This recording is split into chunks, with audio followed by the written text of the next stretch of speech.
What I do for money is Uber driving. I'm curious to know whether there are any other 84-year-old drivers. I'm 82 years old, and I wish I could retire now. I do not have any retirement savings. I always felt that I was too young to think about retirement. And I was a hippie, and I was all about living in the here and now. The cost of living has gotten out of sight, and there is no safety net for the elderly. Bills are harder to pay because everything costs more. I grew up very poor, and part of what drives me right now is that I don't want to be poor again, because I know what it feels like. As soon as you start working, plan for retirement.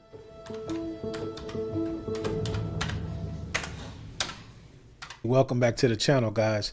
I did this one for myself as well as those of you that are watching, because I see a lot of people that are younger than I am, say 20 to 40, have the mindset that I used to have. It's somewhat of a YOLO, right? You only live once.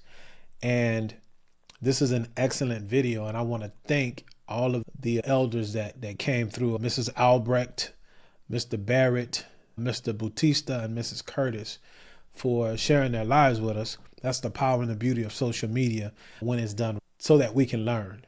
Because to a person, as we go through this video, you'll see that, in my opinion, no one thought they were going to get older or get to the elder status. And so I can remember when I was 20 vividly, and time has passed. And if the good Lord willing, and I continue to live and this thing keeps moving, you'll be their age at one point in time. And so you guys pay attention and learn. There's no guilt to be passed around. It is what it is. They're sharing their lives. One thing I will say is, to a person, I don't see a victim. And that's something that a lot of younger folks, a lot of us can learn from them, in that they made their bed and they're going to lie in it. And so I think that is a great quality to have if you did it how you wanted to do it and it didn't turn out the way that you thought it would. You have to handle your business. So I just want to set it up, what we're going to be going through. If you're younger, pay attention, man. Consistency is the key. A little goes a long way over a long period of time. And don't check out, because you might just find yourself at 80 years old. Hi, my name is Robert, and on this channel, we simplify the home loan process. I've worked since I was 15 and a half. I've been a cocktail waitress. I've driven a catering truck. I've worked in cable TV. I started as a professional drummer. I did that for about 15 years. I used to have my drums right by my bed so that I could just get out of bed in the morning and start playing, which drove my parents crazy. Nursing, I never really thought of as a career. It was like process of elimination. I don't want to be a secretary. I don't want to be a teacher. I do want to help people. So nursing was a job that I could do. I got my degree in mathematics. Then I got recruited by General Electric to become a computer programmer. Computer science was a very new field, but it was exciting because we were in such demand that companies would essentially bid for you. After I left music, I went into healing work. I had a very active practice in Houston.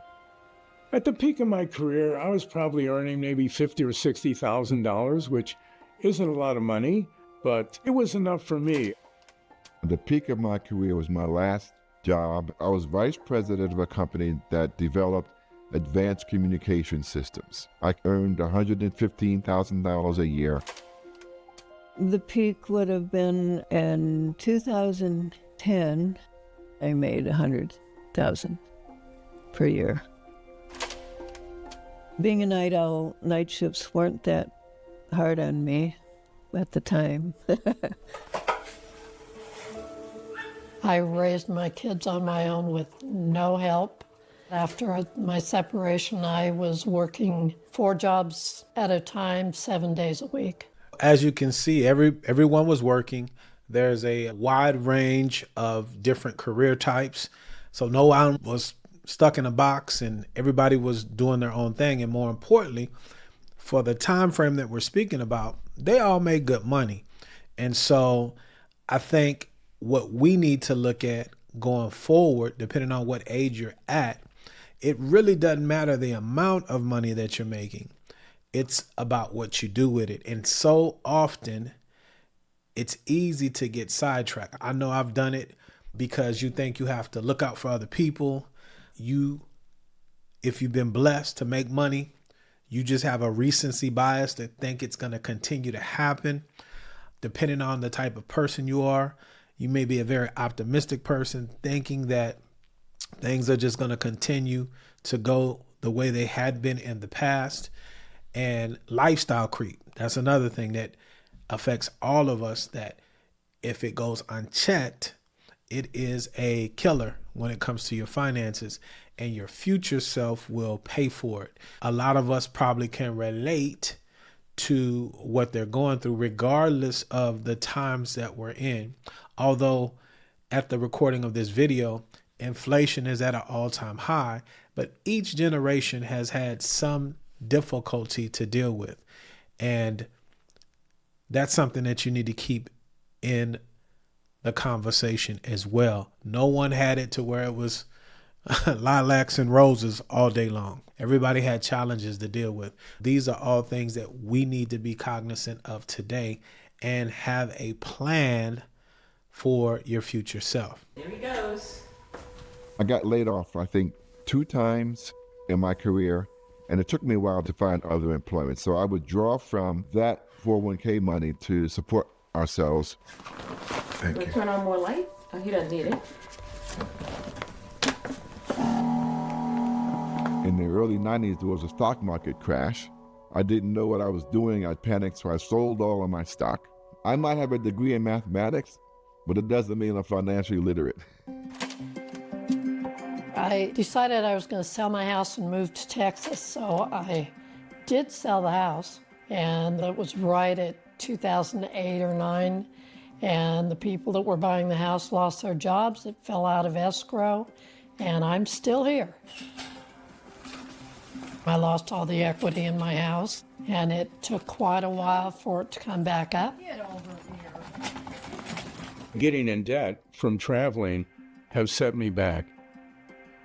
Currently, I'm in debt for, I think, about $16,000, which for me is a lot. In terms of financial setbacks, there is a man who still owes me $60,000. I had to learn the hard way. Had I not been in a situation where I had to use my 401k money, I'd probably have maybe more than $1 million whose interest I could then live on. And I try not to think about it because I'd wake up in the middle of the night screaming, "What did you do? You were a fool." Life be life, and man, as you can see, life happens, and you could get caught up from being laid off to being a part of a housing crash that you had nothing to do with, to being afraid and taking money out of the stock market because you really don't have any financial literacy, regardless of the amount of degrees and education that you have. As I was stating earlier, every generation has had some challenges to have to deal with. And if you were able to get through those things unscathed, thank God, because more than likely it wasn't because of your acumen and being sophisticated. You did the right thing at the right time. I'm going to give God the glory. But that said, today, you might be dealing with some things. Coming off of the 2008 housing crash, if you're in my generation, maybe you didn't buy a home when homes were a lot less expensive than they are now. And you're over 40 thinking about becoming a homeowner for the first time. If you noticed, all of the elders in the video, they own homes. And I think that's a good thing, regardless of what Mrs. Curtis is saying, that she didn't sell back in 2008 because inflation is in full effect. And I mean inflation across the board. The money that she may have pulled out, in 2008 may not be doing the things that it need to do at the recording of this video, especially if you've not put it into a vehicle that is returning an interest rate that is surpassing inflation. And inflation is not 3%, respectfully. It's a lot higher. Don't believe the hype. You guys are living every day. You go to the grocery store, you see what it is. But yeah, things happen. And so having a plan and a backup plan and trying to think longer than 2 years or, next month into the future, because if you get to that age, your future self is going to haunt you a lot.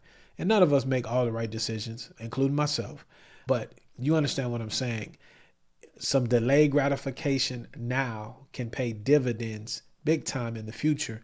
And whatever that number is, it doesn't have to be a huge number, because it's also tied to us detaching ourselves from a lot of this consumerism that we are doing today. Because a lot of this stuff, this lifestyles that we're creating, creates habits, and it's hard to break. Habits are hard to break. So it's best to create good habits. So things like budgeting, living beneath your means, investing consistently, understanding when the market goes down, if you have a good conviction and understanding about a company, if you liked it at $200 and it goes on sale, then you're going to daily cost average into the market. You're going to be diversified. You're going to do all the things that you can do, and then hopes that God, blows on it and protects you, because at the end of the day, you can't take it with you. But I'd rather plan and have it than to have the YOLO effect and get to an older age and don't have nothing, because a lot of folks don't care about the elders. If you see some of these other videos that I've done about the benefits, the SNAP or food stamps and things of that nature, we're talking about able-bodied folks. And there's a lot of folks that ain't working. And there's a lot of elders that are. And like I said earlier in the video, shout out to these folks, because I didn't hear them asking for no assistance. They're working. So if they can work, why can't you? I digress. Home ownership is very important. And a lot of younger folks are being led to believe that I'm going to run around the planet with the dollar and live in these other places and waste a lot of time, only to find out once you get over 40, things change in your mind. And then you can't get that energy that you had at 20 back. So listen to the old man and consider the full matter, and make sure that you understand what it is that you're doing. And if that's how you want to roll, right? Because I could tell Miss Albrecht, she was jazzy, as they like to say, as my mama would say. I ain't going to say what we would say, but yeah, she was jazzy. She enjoyed herself. And but she's handling her business today. You make that bed, you got to lie in it. So let us all learn. I'm learning as well. There's some things I can tighten up on as I'm watching this, because like I said, you might just be here. And as we go forward, here's the main thing. Nothing is getting cheaper. Everything is more expensive now. Food costs more, car repairs cost more, insurance costs more. I do all my own cooking.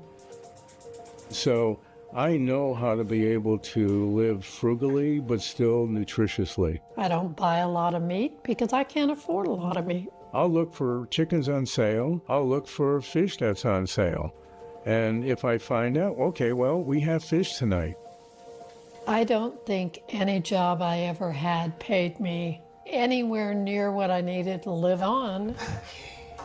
I might think things are expensive, which they are for me. They're not for other people. I just got a raise to $18 an hour. And at one point in time, I'd have thought, wow, that's a lot.